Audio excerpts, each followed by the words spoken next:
Bond prices and coupon reinvestment returns respond to changes in market yields in different ways, depending on things like their time to maturity, coupon rate, and the starting level of the market yield itself. Duration and convexity are the terms used in the financial markets to describe and quantify these price and return responses. The investor's exposures to potential changes in both price and reinvestment return are collectively known as interest rate risk. As you know, these two effects work in opposite directions. The consequences of the competing effects are addressed by Macaulay duration. This measures the number of years it will take for a capital gain or loss to be offset by an alteration in the level of future coupon reinvestment returns. Intuitively, it seems to make sense that the longer it will take for this offset to occur, the riskier the bond. This is fair enough, and it's also correct, but it tells us nothing directly about the potential size of the change in a bond's price if the market yield were to change today by a given amount.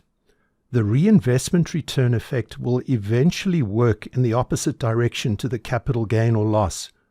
But on the day that the yield changes, the entire risk is dominated by the change in price. The amount of this potential price change is therefore a matter of great interest for the investor. In this presentation, I introduce an alternative duration measure that provides exactly the quantitative information that a bond investor needs to know. Modified duration measures the approximate percentage capital gain or loss that would result from a 100 basis point change in market yield up or down. For example, a modified duration of 5 for bond A means that its price will change up or down by 5% if the market yield changes by 1 percentage point. Similarly, a modified duration of 2 for bond B means that its price will change by only 2% for every 100 basis point change in yield. Therefore, bond A has the greater exposure to price changes, and it is now even more obvious than is the case with Macaulay duration why it makes sense to say that bond A is riskier than bond B. There are two ways to calculate this alternative bond risk measure. It is possible to convert Macaulay duration to modified duration using this simple equation. However, there is an alternative approach that brings into very sharp focus the underlying principles. First, a brief sidebar on slopes. As you are aware, the slope of a line is its rise divided by its run, or the change in the vertical y-axis variable divided by the change in the horizontal x-axis variable. Here I indicate the changes by delta y and delta x. When slope is negative, delta y is negative when delta x is positive, and vice versa. In such cases, the line starts at the top left and ends at the bottom right. In this example, the slope is easily calculated at negative 1.5. But what is crucial to understand for the purposes of this discussion is that the slope quantifies the change in y for every 1 unit change in x. Therefore, this line's slope tells us that y will increase by 1.5 units if x decreases by 1 unit, with the reverse conditions also applying. You are now well placed for a consideration of the intuition behind modified duration. You know that there is an inverse relationship between a bond's price on the vertical axis and its yield on the horizontal. This explains why the previous slide was set up as a negative slope example. In fact, the inverse relationship is so well known that the negative slope can be ignored for the time being, and we can focus only on absolute values. The slope of the price yield line is delta price divided by delta yield, which is the up price minus the down price divided by the up yield minus the down yield.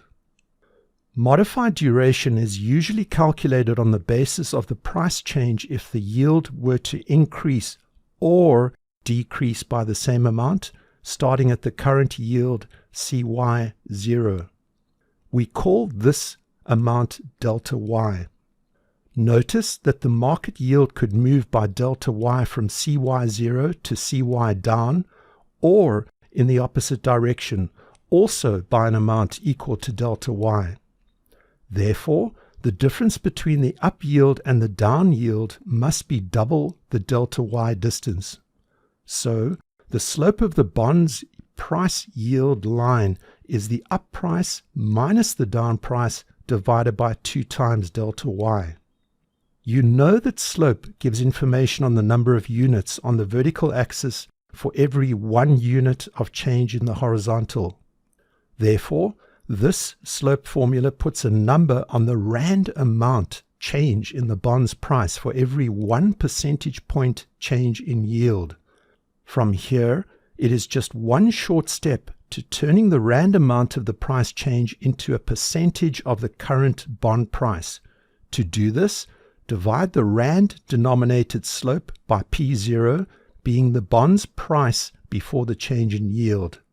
Thus, you have derived from first principles the second modified duration equation, shown on the screen right now. Modified duration is an approximation of the percentage change in a bond's price. The measure is not exact because it assumes that the price-yield relationship is a straight line. But that is not how TVM works. We know that the true shape of the graph is curved. Putting this another way, the price-yield graph has convexity. The price-yield relationship as modeled by modified duration is shown in red as a straight line. The true relationship is shown in blue as a curve. The consequences of the modified duration assumption are now clear. When market yield decreases, modified duration assumes that the price increase will track the red line, when in reality, the price increase will follow the blue curve. Therefore, modified duration understates the true price gain. Going in the opposite direction, the red line exaggerates the decrease in price, which is lower, as per the blue curve. Therefore, the modified duration measure is frequently adjusted for convexity. The equation is, unfortunately, not as intuitive as the slope principles discussed earlier. However, once calculated, the convexity measure is reasonably easily applied as a logical bolt-on number in the modified duration calculation. The main issue is to get the signs right.